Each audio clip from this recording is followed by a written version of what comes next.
Só nele encontramos nossa completeza e perfeição. Quando a gente começa a elaborar para viver nesse estado de que o todo ou Deus é perfeição, a gente vai se aproximando disso na compreensão intelectual disso, para depois sentir isso nas emoções. Do mesmo jeito que a gente nasce bonitinho, fresquinho, bonitinho, joinha, todo amor, a gente já está na perfeição. A gente vai crescendo e vai aprendendo que é problema. Aprendendo que tem um Deus, mas aqui é o caos. Então, qual é a percepção emocional que o ser humano passa a ter da vida? Problema, carência, limitação, dúvida, insegurança, medo, problema de relacionamento, julgamento contra os outros, contra o sistema, a culpa é do outro, a culpa é do mundo, eu não sou desse planeta, o que eu estou fazendo aqui? Ou ego, né? Ou ego. Só procura Deus na dificuldade, né?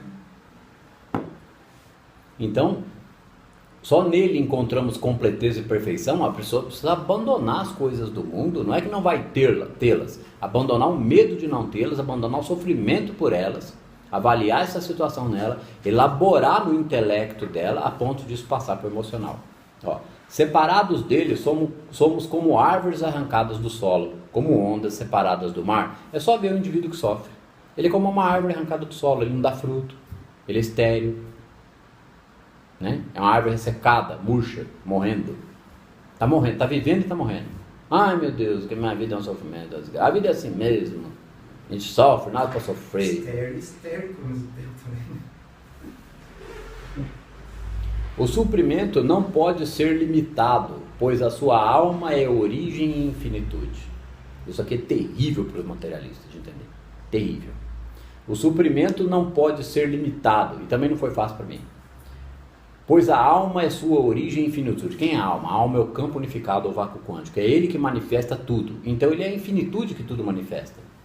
É o ser humano com a ganância e ignorância que não consegue as coisas que quer ter, ou então que não compartilha as coisas que poderia. Que a nossa sociedade não é uma sociedade de compartilhar as coisas. Compartilhar tecnologia, compartilhar perdão de dívida de um país para o outro, acabar com guerra, conhecimento. Senão, mesmo com o conhecimento humano, sem Deus na situação, se o ser humano fosse, né, de compartilhar, fosse menos ego, se compartilharia medicina, conhecimento, engenharia, agricultura, pacificação das nações, e a gente viveria uma coisa só. Então não ia ter fome, não ia ter guerra, e o conhecimento médico atual ia, se não acabar com as doenças, pelo menos ia promover saúde e conforto para a população do mundo inteirinho.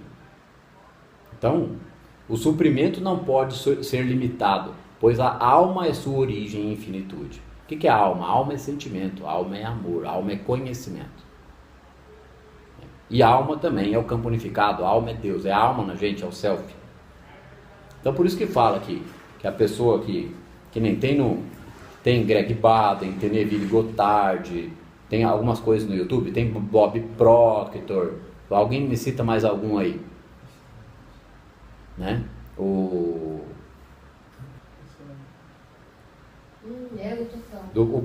pessoal que... Estou falando desse pessoal mais antigo, que descobriu esse segredo, essa comunhão com Deus, porque se for analisar as 11 leis do Bob Proctor, as 11 leis do universo, ele está falando que sem Deus na situação, não tem lei da atração. Se você for analisar o Neville Goddard, ele vai falar a mesma coisa, de unificação. Se for analisar o Amit Goswami, ele está falando de idealismo monista, colapso da função de onda, mesma coisa. Se for analisar, tem um agora que está me vindo à mente, mas eu vou lembrar, o Aldous Huxley, né? Ele está falando a mesma coisa. Só ler lá As Portas da Percepção, né? Ali uma intuição para começar a entender, onissapiência. Ele fala essa palavra lá diversas vezes, ele não trata o assunto, mas é lógico que ele entendeu. Então essas pessoas compreendem que a emoção cria a realidade, então elas não sentem falta, não sentem carência, fazem a unificação. Matias sumiu, não fala mesmo. Eu vi a reportagem dele há 3 meses. A alma é a substância, a natureza, ação e lei de todas as formas, e nunca está separada da forma. Como é que ele enxerga mecânica quântica aqui? Se começar a compreender mecânica quântica, enxerga mecânica quântica aqui, ó. A alma é a substância, natureza, ação e lei de todas as formas, e nunca está separada da forma, porque todas as formas, ou todas as coisas, entre aspas, materiais, são manifestadas do campo unificado. Então a alma nunca está separada da forma, o Espírito de Deus nunca está separado da forma.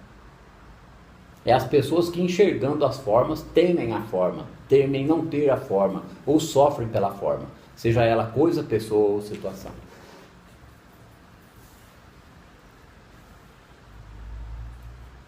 Agora tem uma aqui referente ao probleminha da circuncisão, né?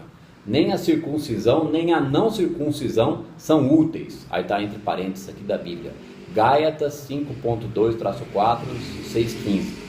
Esta é a senda do caminho do meio do caminho infinito. Porque antigamente se achava que para ser filho de Deus tinha que ser circunciso. É coisa do Egito. Mais dos judeus, né? Mas é porque na época lá eles precisavam... O que é circuncisão? Vocês sabem? É o forte ali da... Circuncisão opera fimose. É forte. Né? Então, se for operado de fimose, ele é o circunciso, ele está apto a conhecer Deus. Senão, não. Senão ele é um pecador. Então o Joel diz, ó, nem a circuncisão, nem a não circuncisão são úteis. O que ele está querendo dizer? Tanto faz. Não é isso que vai fazer a diferença, né? Aí ele fala, esta é a senda do meio do caminho infinito. O que é a senda do meio? É não acreditar nem no bem, nem no mal. É entender que Deus é abundância, Deus é harmonia, Deus é amor. Então a pessoa, para fazer a unificação com Deus, a pessoa, para viver Deus nela, para compreender a graça, ela tem que abandonar a crença no bem e no mal. Uma vez que a impecabilidade é o oposto do pecado, ele não é este. Uma vez que a saúde é o oposto da doença, esta não é aquela. E isto também é a senda do meio. Ou seja, eu penso em saúde, porque eu tenho medo da doença. A pessoa crê que a saúde é o bem e a doença é o mal, gente. Ela não levou para a concepção saúde a crença do abandono em dois poderes. Dizendo que tem que continuar cuidando da saúde enquanto estiver entendendo essa situação, porque pode continuar somatizando enquanto passa raiva, frustração e julgamento, enquanto sofre pela carência. Isso que nem a gente já disse aqui, né? Isso significa que todo mundo vai ter muito dinheiro?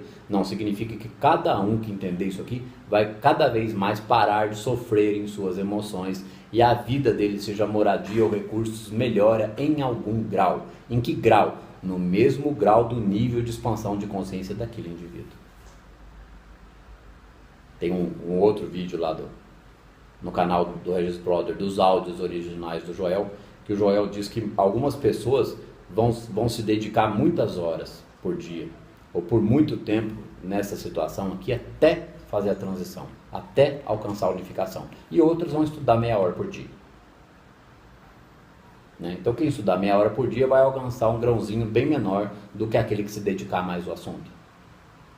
Porque tem gente que vai estudar meia hora por dia e vai conseguir colocar em prática em algum grau. Tem gente que vai estudar meia hora por dia isso aqui como autoajuda, aí não vai chegar a lugar nenhum, porque ele não consegue colocar em prática. Ele não consegue observar o ego. Ele não consegue perceber que ele continua com raiva porque ele está com a crença em dois poderes. Que ele está com problema porque ele tá dando força para o problema. Seria uma matrix espiritual, né? Então aí ele não está entendendo nada. Como se fosse... A matrix é a crença em dois poderes, é acreditar em dois poderes. Espiritual. A pessoa se coloca, mas na verdade não... Você viu como ela está colocando num termo diferente? Ela não está usando mais a matrix é a matéria. Não, a matrix é uma interpretação equivocada da vida espiritual. Matrix é os escravos. Escravos do sistema. Não que a gente tenha que lutar contra o sistema. A gente não tem que lutar contra o sistema nenhum. Não vos apanhais ao mal. Ao mal, um monte de gente para meditar. Não vou meditar que vamos acabar com o mal no mundo. Isso é lutar contra o mal. Né? Se for grupo de pessoas meditarem, é meditar para compreender que não existe o mal. E não lutar contra o mal. Não, nós vamos exterminar o mal. Você vai exterminar, está lutando, está acreditando que você exterminar aquele mal. Está dando mais força para ele ainda. Alcançamos a crucificação do ego quando nada resta que se possa pedir na prece. Fala de novo. Alcançamos a crucificação do ego quando nada resta que se possa pedir na prece. Primeiro que a pessoa já tem que ter entendido que prece não é pedido. Mas aí não sobra pedido nem dentro da meditação, porque a meditação é a verdadeira oração. O Joel diz que meditar na palavra, você começa com um trecho de um salmo, você fica um tempinho pensando, você respira por alguns instantes, abre um livro com o conhecimento adequado, aí você lê e depois entra em meditação de novo. Então alcançamos a crucificação do ego quando nada resta que você possa pedir na prece. Na verdade, a oração então seria uma gratidão por toda a experiência que você passa. Seria isso? Na verdade, mas que nem, experiência que você passa, ela que nem o Joel já disse. disse. Você está aprendendo a olhar suas sombras. Que nem ele já disse em uma frase mais para cima, que a gente já analisou em alguma aula anterior. Ele diz que quando a prece é feita só de palavras e pensamento, isso é um grande obstáculo à realização da prece. Então se a gente ficar lá na prece só com palavra, pensamento, palavra, pensamento, palavra, pensamento, a gente não está dando espaço para perceber a presença na gente. A gente pode iniciá-la com palavras e pensamentos, mas sem pedidos de coisas. Palavras e pensamentos relativos à palavra, relativo a conhecimento. Aí a gente entra na quietude para que aquilo seja mais compreendido pelo nosso intelecto e passe para o sentimento. Então ele diz que a gente alcança a crucificação do ego quando nada resta que se possa pedir na prece ou no dia a dia. No dia a dia eu falo, eu preciso disso, eu preciso daquilo, se eu tivesse aquela outra coisa, se eu tivesse numa situação assim. A pessoa está criando uma condição que ela nunca vai ter. Se eu tivesse, se eu conseguisse. Você já conseguiu. Né? Mas essa crucificação seria uma transcendência do ego. O ego você não mata ele tem que compreendê-lo. Né? O ego é uma dissonância cognitiva, é uma percepção errônea da realidade. O que desaparece é a percepção. A gente já é o self. A gente se confunde com o ego. O ego é a ilusão. Né? Do ponto de vista da explicação de Joel. Do ponto de vista um pouco mais tradicional da psicanálise, o desenvolvimento maduro do ego leva à percepção do self. Começa a trabalhar para o self. Vira uma coisa só, né? O ego fica a serviço do self.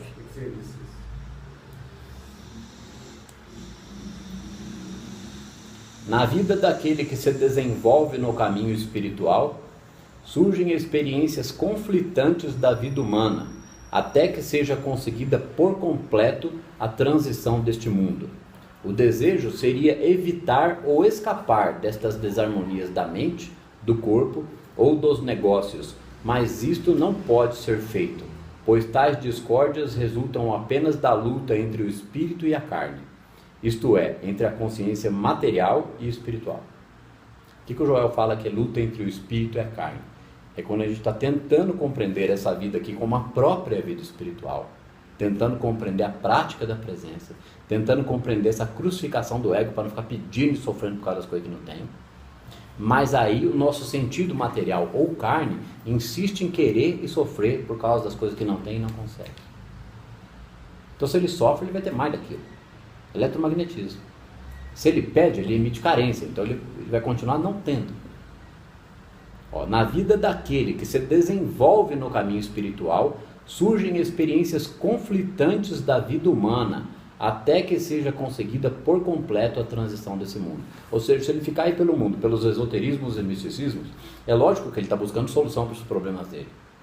Só que ele não consegue solucioná-los, embora ele continue buscando. Então isso é uma experiência conflitante da vida.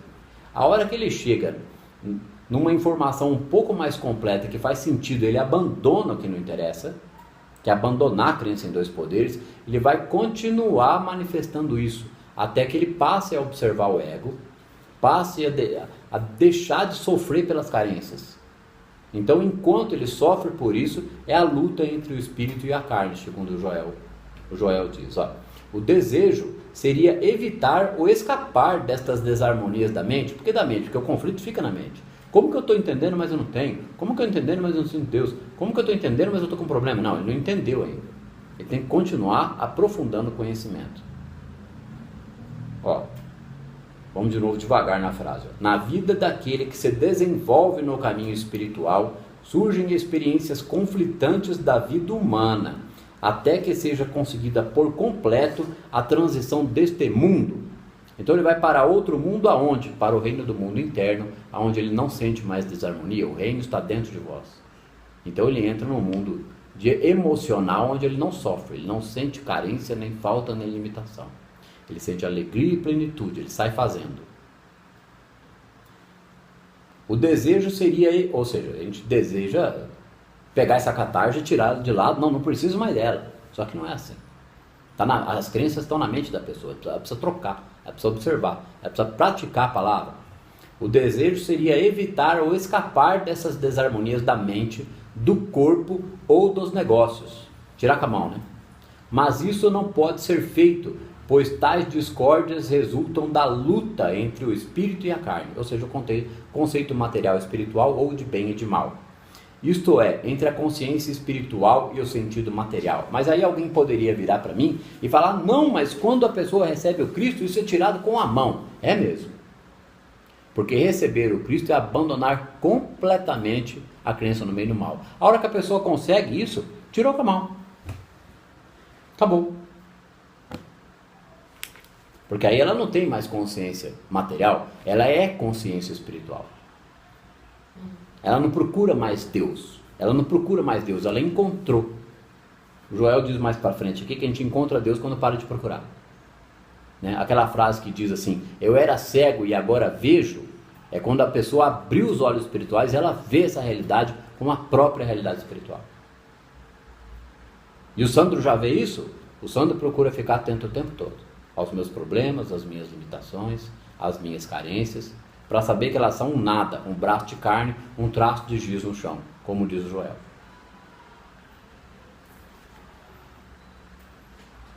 Porque se eu falar o contrário disso, né, que eu já tenho a pineal aberta, que eu vejo tudo, e que eu estou mentindo. Né?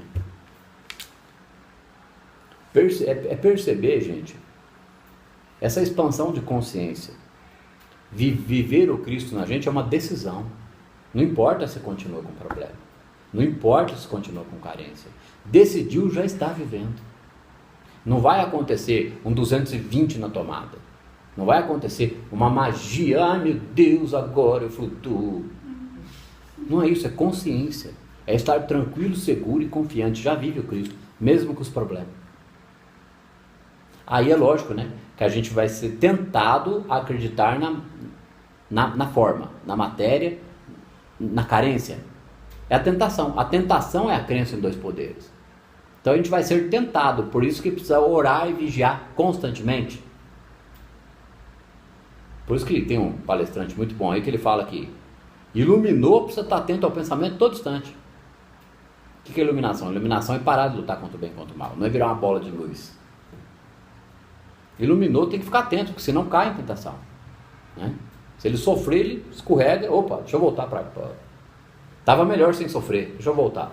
Dá umas escorregadas, mesmo depois que estiver alcançando esse nível de consciência. Né?